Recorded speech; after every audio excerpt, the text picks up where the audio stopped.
everyone, welcome back to my channel. My name is Liana, and today we're going to be continuing on my review and a look series where I review Studio Ghibli movies and do a makeup look inspired by the movie poster.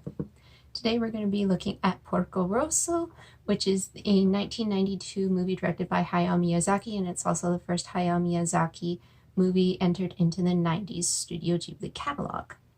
Porco Rosso is about an anthropomorphic pigman named Marco, or Porco Rosso, which is translated to mean crimson pig. Cursed to live his life with the appearance of a pig, Porco is a veteran air pilot who now lives his life as an outlaw, a bounty hunter who fights air pirates for money. Throughout the movie, we see why Porco was cursed to begin with, see his progression as a human, and the relationships he tries to develop while simultaneously purposely distancing himself from the rest of civilization. This is probably one of the most interesting and most important movies in the Studio Ghibli catalog, as it is an explicitly anti-fascist film. And when I say explicit, I mean that it really cannot be taken any other way.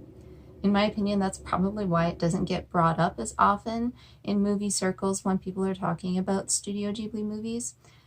Even by Hayao Miyazaki himself, who says it was a foolish endeavor to make an adult film for children.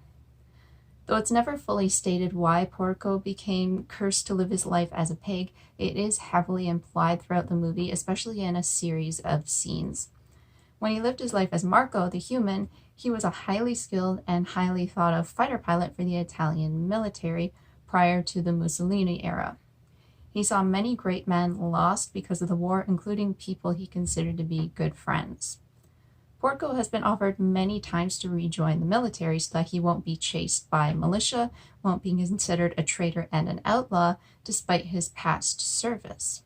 Even though this would allow him to live the life of peace he so desperately wants and deserves, Porco flatly refuses as he despises what war means and what war does. It's quite easy to see that Porco has become entirely disillusioned with the military, with the government, and with humankind as a whole. We never see any hint of witches, witchcraft, or any sort of magic in this movie, but we do see Porco begging to be taken instead of his fellow men during the heat of battle in the war, and his plea being refused. It's therefore entirely possible that he has cursed himself out of this feeling of survivor's guilt. And his appearance as a pig is his reflection of how he sees both himself and the human race after becoming so jaded. There is one quote in particular on the subject that really resonated.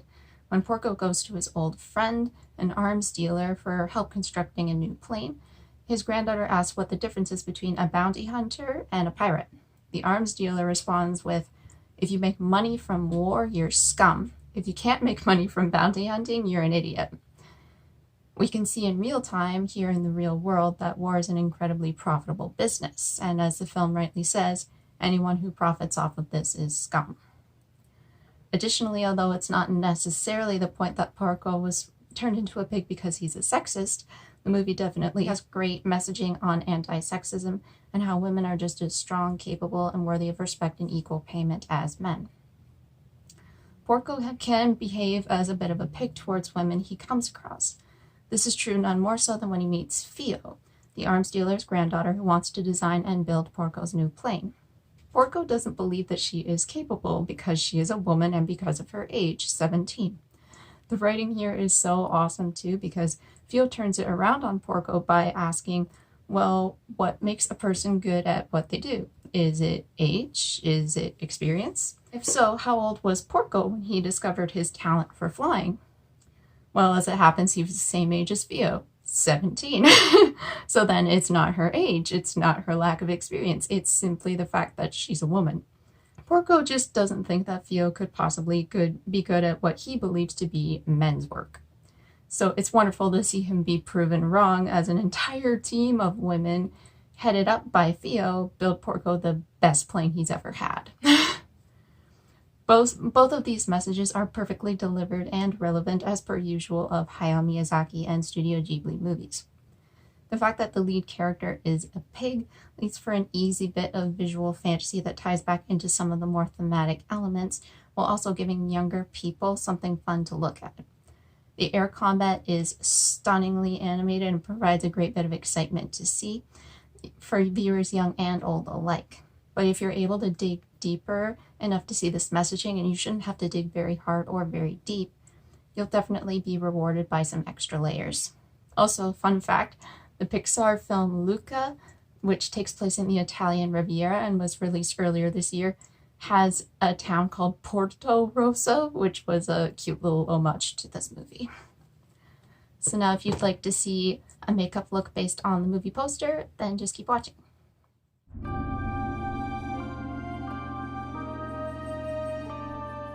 I'm going to start by taking a matte bright red shade on a fluffy brush that's a little bit flat and a little bit fluffy, and I'm going to be putting that all over each lid and up into the crease, just using the same brush all over for that. I'm going to be kind of going back and forth between blending that on the lid and blending that through the crease, just so that I can get a really good even blend on each lid and each crease.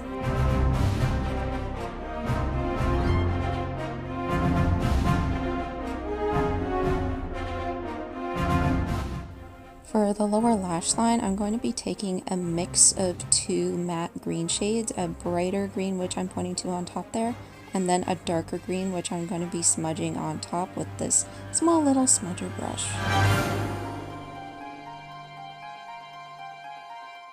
On the inner quarter, I'm going to be taking this icy shimmery blue shade on this rounded brush. And to just add a little bit more pizzazz, I'm going to be taking a blue duochrome shade and putting that on top, as well as putting that on my brow bone. Next, I'm going to be taking this metallic yellow gold shade, and I'm just going to be stamping that across my top lash line. Not going to be doing a wing, just want to put that on as like a little bit of eyeliner. And lastly, for my eyes, I'm just going to be putting on a simple coat of mascara on each eye. And this is the finished eye look up close, so now we'll move on to the rest of the face. For highlighter, I'm taking that same blue duochrome shade that I used on my eyes, and I'm taking a small brush to put that on my cheekbones. I'm taking a cream blush today that's in a soft pinky coral shade, and I'm just going to be blending that in with my fingers.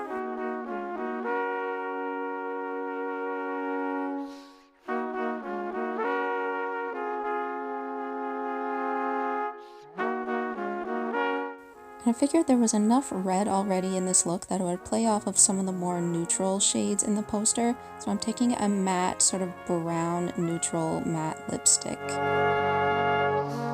And that is the finished face look inspired by the poster for Porco Rosso. So that was my review and a look for Porco Rosso. And hopefully I will be able to get more of these videos out soon so we can continue on with the 90s catalog of Studio Ghibli movies, because there's a lot of great ones coming up. I hope you and your loved ones are staying safe and well, and I hope you enjoy your holiday season. Hope to see you soon. Bye everyone.